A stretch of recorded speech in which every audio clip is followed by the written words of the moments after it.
What's good, guys? Prince Sports here. Stat padding, empty stats. They go together like peanut butter and jelly. They're yin and yang of each other. They're left and right of each other. So when I say guys like Russell Westbrook and LeBron James are stat padders, here's what I mean. Here's a good meaning of that. Stat padding. An action that improves a player's statistics despite being little benefit to his or her team or its chance of winning. If you look at that last part talks about empty stats. The first part talks about your individual numbers. You looking to improve your stats, putting your stats first before actually helping your team win or looking for ways to have an effect on the game other than just winning. All right, so those statements meet the requirements of LeBron James last season, who was 100% stat padding last season. Now, he's cooled down a little bit this season, but last season he was definitely on a stat padding journey. Even the narrative built around him for the whole season was about stat padding and breaking records. All right, so that was his main objective last season. Russell Westbrook, when he was averaging a triple-double, had teammates deliberately move out the way so he could grab rebounds, or he given them the warning, hey, let me get that rebound. That's a form of stat padding because you're not even taking the game into consideration no more. You're looking to get your numbers. So that is stat padding. Now, if you are providing 30 plus points a game, almost one game away to winning a scoring title, presume that's a top 5 or top 10 best player in the game on a team with title contender hopes or title contentions, right? Presumed to win an NBA title, supposed to make the postseason, playing with another all-star, damn near averaging almost double digits in rebounds and assists, all right? But your numbers, almost 30 plus points a game, and all of that, what I just said, don't equal to winning? That's a form of empty stats, all right?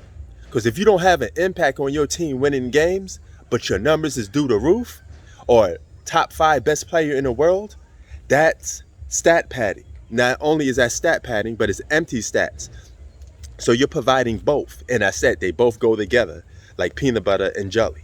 Now, so when you guys sit there and say stupid shit like, well, Jordan on the Washington Wizards is stat padding, how? A guy that's not even presumed as a top 5 or top 10 player during that time frame. That's one. Number 2, was he on the title contender? That's another option, because if you're not on the title contender, then the expectations for you to win is very low, right? And since when is averaging 20 points a game and having one season when you come off the bench fucking stat padding? One person told me Michael Jordan played 82 games at the age of 40. That's stat padding. How the fuck is that stat padding coming to work every day, being healthy? So you come into work every day doing what you're supposed to do. You sign a contract to play 82 games. Every NBA player is supposed to fucking play 82 games for an entire season because that's what they agreed to. Duh. It's not stat padding.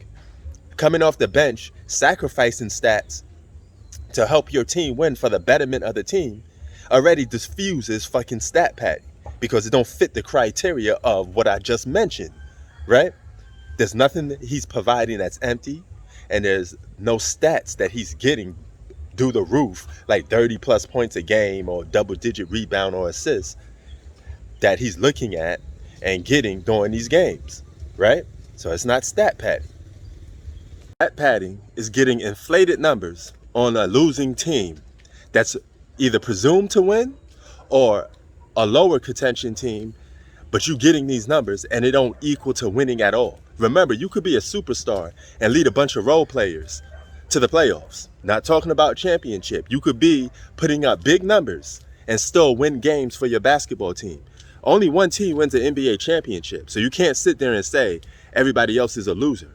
If you're competing for a title every single year, or you're even making the postseason every single year, you're a winning franchise in that aspect, right? Even Michael Jordan from the 80s. You say, oh, look at all the numbers he was putting up. Was he stat padding? No, because his numbers were helping his team win. They was going to the postseason every single year, something that LeBron James can't even do. He may miss the postseason for a second year, playing in a more tougher Western Conference, now that he's actually getting exposed. You don't put up the type of numbers that he's putting up, which is top 5 best player in the game numbers, and it has little to no effect on your team winning games. Now, here's what LeBron James, Russell Westbrook, and every other stat pattern in the NBA should be doing to help their team win basketball games. 29 points, so they've cleaned that up at least, but defensively not as good. Bryant, here comes Kobe, and here come the Lakers. It's 62-55. Nash goes around, a pick by Dwight, a pick by Howard. Not terminating dribble, now the cutter is Kobe. Baseline again, that's patented Bryant. Little mid-range magic. That was from another county. About 30, 35 feet. Bryant again taking charge. Kobe all the way, puts it up and the crowd is alive. And so are the Lakers' chances again, 69-64. Kobe has 15 in the quarter. See how they can close it, those two. And it's going to start on this end. Rebound Bryant. Well, good challenge by Steve Blake on the Korver shot. Kobe again with the dribbling magic. Pulls up, scores! Boy, that's what they came to see. The crowd is on their feet. Bryant continues to marvel. Kobe's got 20. 69-66. Underneath. Making his presence be felt from defense to offense, no matter if it's the first or second quarter, or third or fourth. Doing whatever it takes to keep your team afloat. Take it away. Here they come, and who's got it? Bryant. Kobe pulling up, free throw line, yet again. It's a one-point game. Time out. Leave it to the Mamba to get the crowd going. Leave it to guarding Michael Jordan. Jordan goes up with a shot and hits it, and has 61 points to tie Elgin Baylor's all-time single game play. Look at the score. Down by 2. Now he comes back to tie the game. Effective scoring, keeping his ball club in the game. Off record. Jordan with 8 on the clock. Jordan ties the game. Oh, boy. 63. 61-58. Heat check. LeBron. It's on! He's as hot as a blowtorch. It's a heat check. You knew that was coming. 61 all. Again, the Cavaliers off the offensive board. LeBron. Oh, get out of his way. Just like in the summertime, knocking down jumpers in the gym. Milwaukee's stunned right now by this show put on by the Cavaliers. Oh, look at this. Oh, LeBron James, it's heat check. Kidding me. Heat check time, and all of a sudden, the L train is taking over the game. And last but not least, you could just simply take over the game and put your foot on their neck. Complete annihilation. He's going to have another heat check. You watch. He's going to heat check it. I knew it. pulls up. Gonna get yes. It's heat check time. It is not fair. LeBron James single-handedly taking over this ball game. Wear them out, L train. Make them cry, Uncle. That's called effective scoring, okay? Do you know what effective scoring is? Is your efforts, your play, and your level of effectiveness on the basketball court is either helping your team win or help keeping your team afloat. You're having impact on the basketball game. Michael Jordan against the Boston Celtics, all right, when he scored 63, they needed every ounce of that 63 to go overtime, because he's playing with no other all-stars and he's keeping his team afloat, okay? That's called effective scoring. Doing whatever it takes to try to help your team win, all right? That's not stat padding. That's just putting the team on your back and trying to help them win.